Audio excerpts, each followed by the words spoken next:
妹妹的病可好些了？姐姐我过来看看你。多谢。好的差不多了。既然好差不多了，就不要让皇上3天2头的往你那儿跑。皇上龙体金贵，日理万机，可吃不消你这狐媚劲儿。要是传染上了，那可就不好了。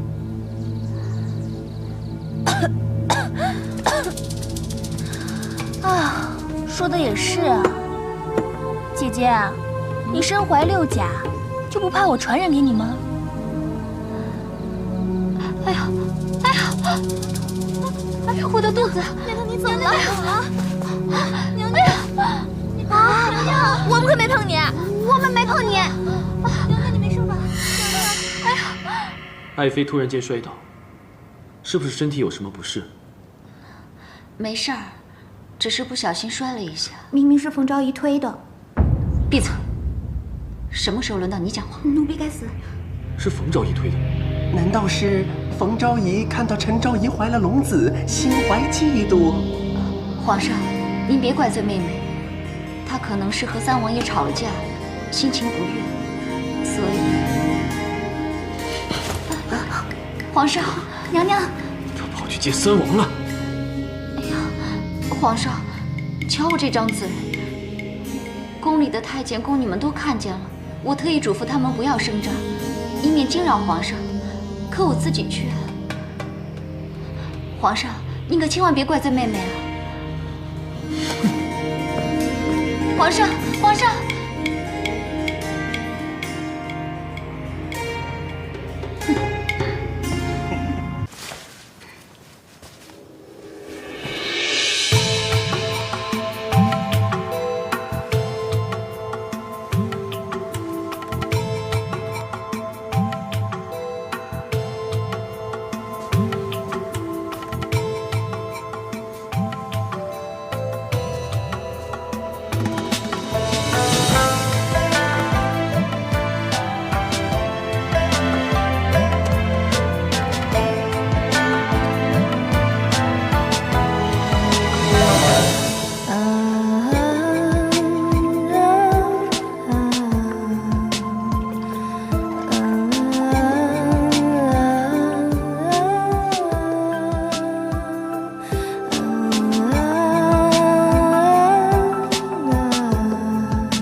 皇上驾到！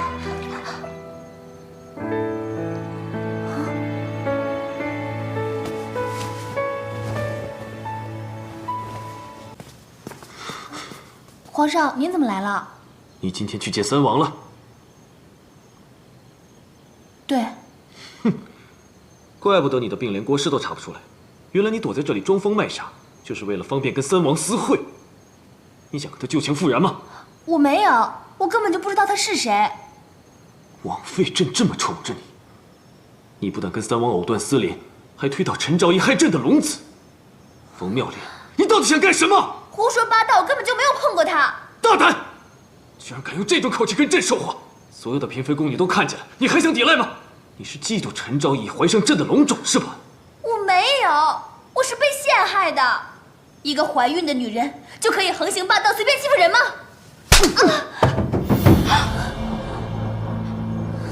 他陷害你，我看你是在害朕吗？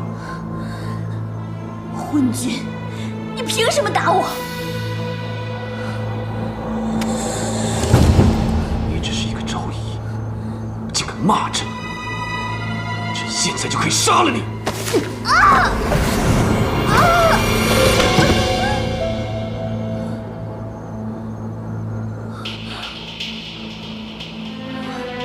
从今天起，你就跟朕带到冷宫去，朕再也不想见到你。